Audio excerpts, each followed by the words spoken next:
Hello everyone. Welcome to today's video. I want to start by addressing something that many of us face, especially as we get older, the loss of a loved one. When someone we care about passes away, it can feel like the world has stopped. The pain of grief can be overwhelming, but I want you to know that there are ways to navigate through this difficult time and find the support you need. Have you ever felt like a part of you is missing when someone you love is no longer there? That emptiness can be so heavy, especially as we age and these losses become more frequent. Maybe you've lost a spouse, a sibling, or a dear friend, and you're wondering how to move forward. The good news is that you're not alone, and there are steps you can take to find peace and healing. Grief is a natural part of life, but it doesn't have to define us. Today, we're going to talk about how to overcome grief and find emotional support along the way. In this video, I'm going to share with you 6 steps that can help you overcome grief and provide emotional support during this challenging period. These steps are based on insights from experts and the experiences of many who have walked this path before. By the end of this video, I hope you'll feel more equipped to handle your grief and perhaps even find some moments of comfort. So, grab a cup of tea, get comfortable, and let's dive in. Stick with me until the end because these steps could make a real difference in your journey. Why is this topic so important for those of us over 60? As we age, we often experience more losses, whether it's the passing of a partner, a close friend, or even parts of our own independence. These losses can feel heavier because they often come with other changes, like adjusting to new routines or feeling a bit more isolated. But here's the hopeful part. There are practical, heartfelt ways to cope, and you don't have to do it alone. These 6 steps are designed to guide you through this journey with compassion and care. Let's start with the first step, acknowledging your feelings. When you lose someone dear, it's natural to feel a whirlwind of emotions. You might feel sad one moment, angry the next, or even guilty for things left unsaid. Sometimes you might feel numb, or even a sense of relief if your loved one was suffering. All of these feelings are completely normal. Experts, like those at the Mayo Clinic, emphasize that giving yourself permission to grieve is essential for emotional health. Don't judge yourself for how you feel or try to push those emotions away. Instead, let them come. One way to acknowledge your feelings is to talk about them with someone you trust. This could be a friend who's a good listener, a family member who shares your memories, or even a professional counselor who can guide you. Sharing what's in your heart can feel like lifting a weight off your shoulders. For example, I've heard stories of people who found comfort just by sitting with a friend and reminiscing about their loved one, laughing over old memories and crying over the loss. Those conversations can be so healing. Another powerful way to express your feelings is through writing. Journaling is a private space where you can pour out your thoughts without fear of judgment. You might write about your sadness, your favorite memories, or even things you wish you'd said. Some people find it helpful to write a letter to their loved one, saying everything they didn't get a chance to say. Even though that person is no longer here, this act can bring a sense of closure and connection. If talking or writing doesn't feel right for you, there are other ways to process your emotions. Maybe you're someone who finds comfort in creating, painting, knitting, or even gardening. Or perhaps physical activities like a gentle walk or yoga help you release some of that emotional energy. Music can also be a wonderful outlet. Listening to a favorite song or playing an instrument might bring you closer to your feelings. The key is to find what resonates with you. Everyone grieves differently, and there's no right or wrong way to do it. Be kind to yourself and give yourself the time you need to feel. Now, let's move on to the second step. Seeking support from others. Grief can feel incredibly isolating, like you're the only one carrying this pain. But you don't have to go through it alone. Reaching out to others can make a huge difference. Start with your social circle, friends, family, or neighbors. Let them know how you're feeling and what you need. Sometimes people want to help but aren't sure how, so it's okay to be specific. You might say, I'd love for you to just sit with me for a while. Or, could we talk about my husband? I miss him so much. For instance, I've heard of folks who found solace by having a weekly coffee date with a friend, where they could share memories and just be together. Those small moments of connection can remind you that you're not alone. If you're feeling hesitant, remember that your loved ones likely want to support you. They just need a little guidance on how. Another wonderful option is joining a support group. There are groups specifically for people who are grieving, where you can share your experiences with others who truly understand. These groups offer a sense of community and validation, which can be so comforting. The National Institute on Aging suggests checking with local hospitals, senior centers, or religious organizations to find groups in your area. If getting out is tough, there are online support groups too. Websites like GriefShare offer virtual meetings where you can connect from home. You might be surprised at how much it helps to hear others' stories and share your own. If your grief feels too heavy to manage, don't hesitate to seek professional help. A therapist or counselor who specializes in grief can provide tools and strategies to cope with your emotions. They can help you navigate complicated feelings like guilt or anger and offer a safe space to explore your grief. Asking for help is a sign of strength, not weakness. It shows you're taking steps to care for yourself during this difficult time. If cost is a concern, ask your doctor about low-cost or free counseling options in your community. Now that we've covered the importance of acknowledging your feelings and seeking support, let's move on to taking care of your physical health, which is crucial during this time of emotional turmoil. Taking care of your physical health is crucial when you're grieving. Grief can affect your body just as much as your mind. You might find yourself feeling tired all the time, having trouble sleeping, or losing your appetite. These are common physical reactions to emotional pain. When you're physically healthy, you're better equipped to handle emotional challenges. So, it's important to pay attention to your body's needs during this time. Start by ensuring you're eating nutritious meals. Even if your appetite is low, try to include a variety of foods that provide energy and nutrients. Simple meals like oatmeal with fruits, grilled chicken with vegetables, or soups can be easy to prepare and good for your body. If cooking feels overwhelming, consider asking a friend or family member for help, or look into meal delivery services that cater to seniors. Staying hydrated is also important. Sometimes, when we're grieving, we might forget to drink enough water, which can lead to dehydration and make us feel even more tired. Keep a water bottle nearby and sip throughout the day. Sleep is another critical component. Grief can disrupt sleep patterns, making it hard to fall asleep or stay asleep. Establish a calming bedtime routine to signal to your body that it's time to rest. This could include reading a book, listening to soft music, or practicing relaxation techniques like deep breathing or meditation. If sleep problems persist, consult your doctor for advice. Exercise, even in small amounts, can significantly benefit your mental and physical health during grief. It doesn't have to be strenuous. A daily walk, some stretching, or even gardening can help. Physical activity releases endorphins, which are natural painkillers and mood elevators. It can also provide a sense of normalcy and routine, which is comforting during times of change. For example, I remember when my grandmother lost my grandfather. She found that going for daily walks helped her immensely.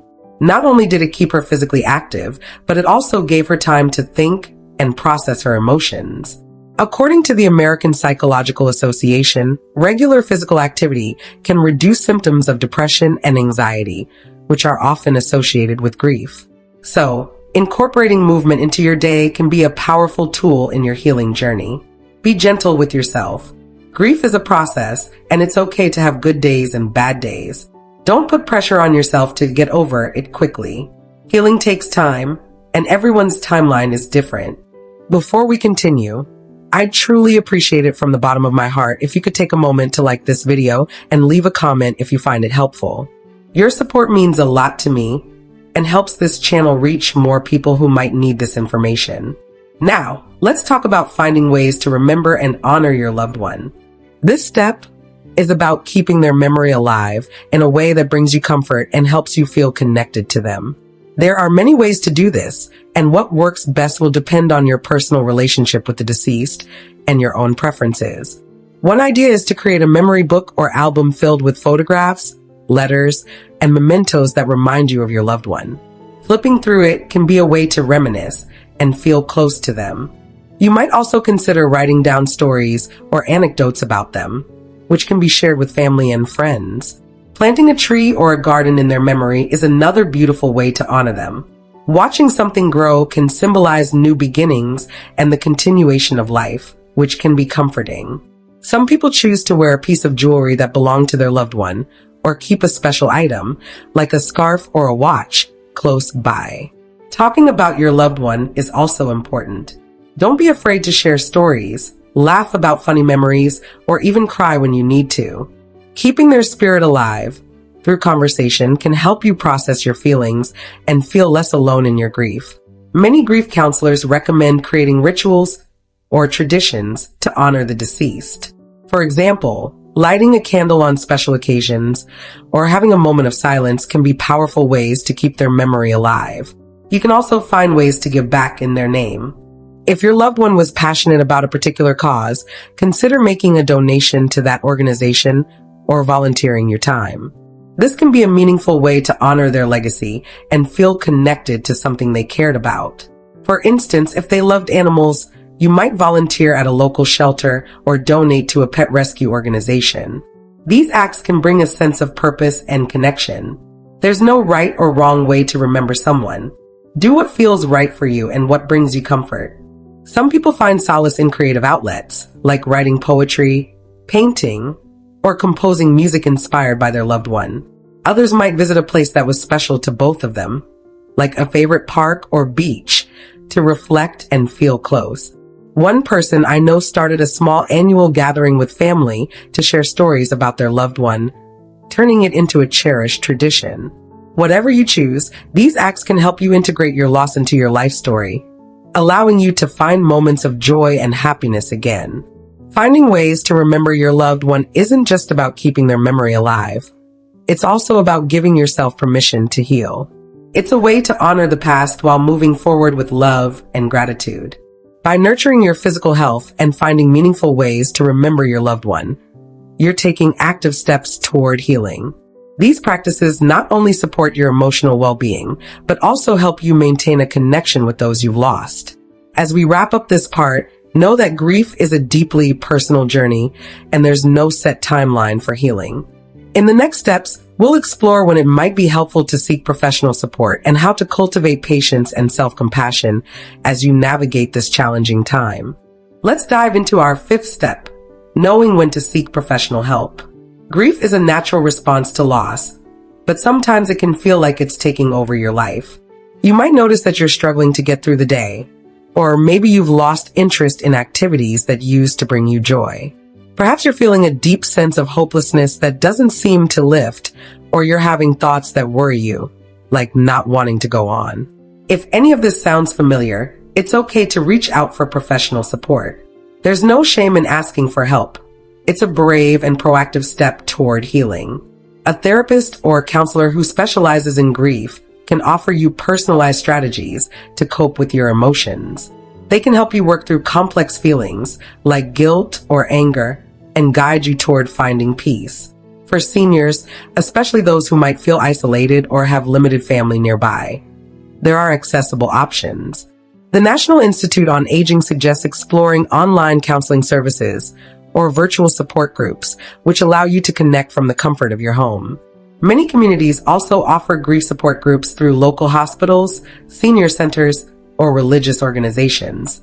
These groups can provide a sense of belonging and understanding, as you'll be with others who are navigating similar experiences.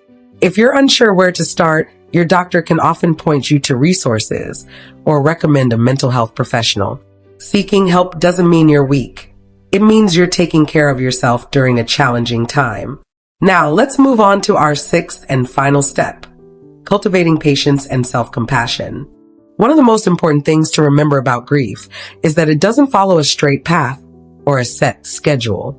Some days, you might feel a little lighter, while others might feel heavy with sadness. That's completely normal. Be gentle with yourself as you navigate these ups and downs.